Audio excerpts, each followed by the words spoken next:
Have you ever wondered how your GPS just knows the fastest route, or how a character in a video game can hunt you down through a complicated map? Well, today we are pulling back the curtain on the fundamental logic they all share: AI search algorithms. Let's dive in.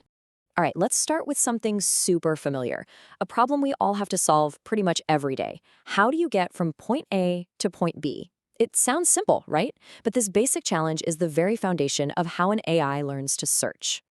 I mean, think about it. When you pull up your phone and ask for directions, what is actually happening in the background? It feels like magic, but it's not. This everyday task is a perfect classic example of what in AI we call a search problem.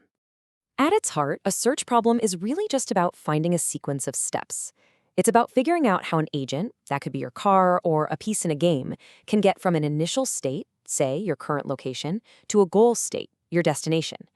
And this framework applies to almost anything, from solving a Rubik's Cube to navigating a city.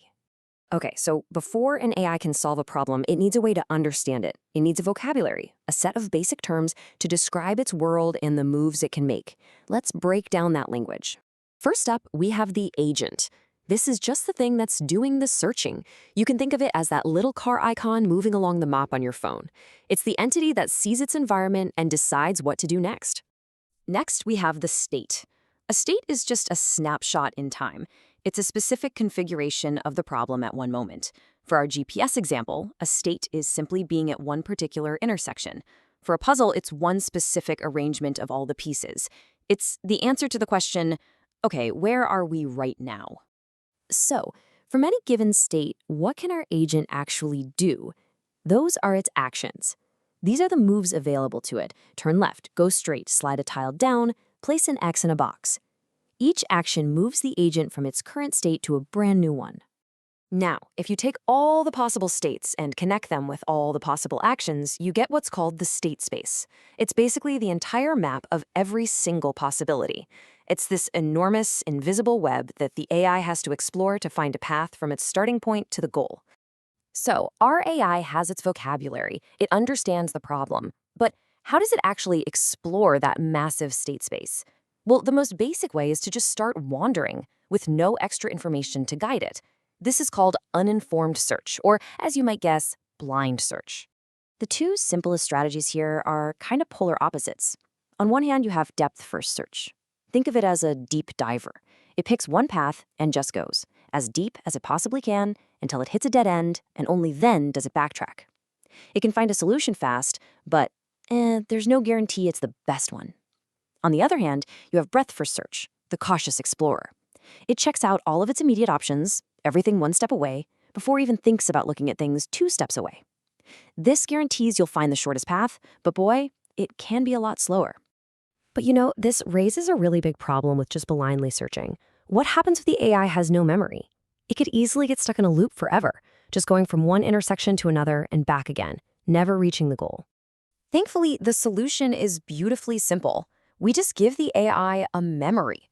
By keeping a list of all the places it's already visited, what we call an explored set, we can tell the algorithm one simple rule: never visit the same state twice. And just like that, infinite loops are impossible. Problem solved. Let's be honest, wandering around blindly isn't very efficient. It could take forever to stumble upon the right answer. So, what if we could give our AI a hint, a little nudge, an educated guess about which direction looks most promising? Well, that is the whole idea behind informed search. And that hint has a name. It's called a heuristic. A heuristic is basically a function that gives a rule of thumb estimate of how close you are to the goal. For GPS, a great heuristic is the straight line distance to your destination, as the crow flies. It's not the actual road distance, but it's a pretty good guess, right?